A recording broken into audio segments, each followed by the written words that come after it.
നമസ്കാരം, news prime മലയാളത്തിലേക്ക് സ്വാഗതം. പാർലമെന്റിൽ, അതായത് ലോക്സഭയിൽ അമിത്ഷായും അഖിലേഷ് യാദവും തമ്മിൽ നടന്ന ഒരു തർക്കമുണ്ടായിരുന്നു. എന്തുകൊണ്ട് നിങ്ങൾ പുതിയ BJP അധ്യക്ഷനെ തിരഞ്ഞെടുക്കുന്നില്ല എന്ന് പറഞ്ഞപ്പോൾ പരിഹാസരൂപേണ അഖിലേഷിനോട് പറഞ്ഞത്, നിങ്ങളെപ്പോലെ കുടുംബ പാർട്ടിയല്ല ഞങ്ങളുടേത്, കോടാനുകൂടി ആളുകൾ ഞങ്ങളോടൊപ്പമാണ്, ഞങ്ങളുടെ അധ്യക്ഷനെ തിരഞ്ഞെടുക്കുമ്പോൾ അതിൻ്റെ സമയം കുറച്ച് അധികം നാളെടുക്കും എന്ന് പറഞ്ഞു. അപ്പോൾ അഖിലേഷ് യാദവ് അതിനെ നോക്കി ഒരു ചെറു പുഞ്ചിരിയോടെ ഇരുന്നു. എന്നാൽ അഖിലേഷ് യാദവ് പുറത്തു വന്നതിന് ശേഷം പറഞ്ഞൊരു കാര്യമുണ്ട്. ധിക്കാരവും ഗർവും കൊണ്ട് ഒരു ജനകീയ അടിത്തറയുള്ള തീവ്ര വലതുപക്ഷ പാർട്ടിയാണ് BJP എങ്കിൽ ആ പാർട്ടിയെ മൊത്തത്തിൽ ഹൈജാക്ക് ചെയ്തിരിക്കുന്നത് രണ്ട് വ്യക്തികളാണ്, നരേന്ദ്രമോദിയും അമിത്ഷായും.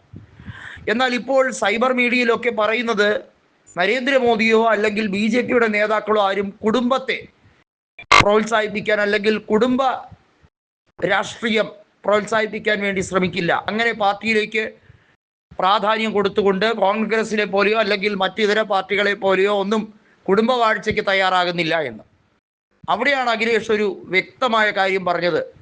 അമിത്ഷായുടെ മകനായ ജയ്ഷാ എങ്ങനെ ICCയുടെ ചെയർപേഴ്സണായി, എങ്ങനെ ശതകോടികൾ വിറ്റുവരവുള്ള കമ്പനിയുടെ ചെയർപേഴ്സണായി, എങ്ങനെയാണ് അമിത്ഷായുടെ മകൻ കണ്ടമാനം ഈ കഴിഞ്ഞ NDA ഭരണത്തിൻ്റെ കീഴിൽ അദ്ദേഹത്തിൻ്റെ ഗ്രാഫ്, അദ്ദേഹത്തിൻ്റെ വളർച്ച എന്നത് 500-600% 2000-3000% വളർച്ചയാണ് ഉണ്ടായത്.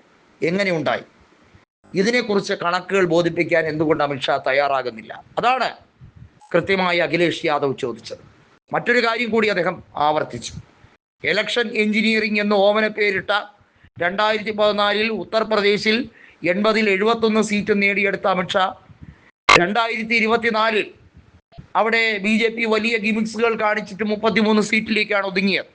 അപ്പോഴാണ് മനസ്സിലായത് ജനവികാരം എക്കാലത്തും എല്ലാവരെയും വിഡ്ഢികളാക്കി വർഗീയ ധ്രുവീകരണത്തിലൂടെ, അതായത് ഇലക്ഷൻ എഞ്ചിനീയറിംഗ് എന്ന് അവർ ഓമന പേരിടുന്ന യഥാർത്ഥ കമ്മ്യൂണൽ പോളറൈസേഷൻ മെത്തേഡ്, ആ തന്ത്രം ഇനി വിജയിക്കില്ല എന്ന് മനസ്സിലായതോടെ അവർ തെരഞ്ഞെടുപ്പ് കമ്മീഷനെ പരമാവധി കൂട്ടുപിടിച്ച് വോട്ടർ പട്ടികയിൽ അഡ്ജസ്റ്റ്മെൻറ്റുകൾ തുടങ്ങി. അതിനകത്ത് EVM അഡ്ജസ്റ്റ്മെൻറ്റ് വളരെ വിപുലമായി പല പ്രദേശങ്ങളിലും നടത്തി വിജയിപ്പിച്ചു. അത് കൈയോടെ പിടിക്കപ്പെട്ടപ്പോൾ എന്നാൽ വോട്ടർ പട്ടികയിൽ തന്നെ തിരുത്തുണ്ടാക്കി വലിയ രീതിയിലുള്ള വിജയം ഉണ്ടാക്കിയെടുക്കാം എന്ന് വിചാരിച്ചു. അവിടെയാണ് അഖിലേഷ് യാദവ് പറഞ്ഞു, ഞങ്ങൾ കൂടെ നിൽക്കുന്ന കോൺഗ്രസിനെ ഒരിക്കലും ഒറ്റപ്പെടുത്തില്ല, അവരുടെ ഇലക്ട്രൽ പെർഫോമൻസ് മോശമാണെന്ന് കരുതി അവരെ തഴയുകയില്ല, കാരണം ഞങ്ങൾക്കറിയാം ബീഹാറിൽ എന്താണ് സംഭവിച്ചത് എന്ന്. അവിടെ 67% പോളിംഗ് നടന്നു.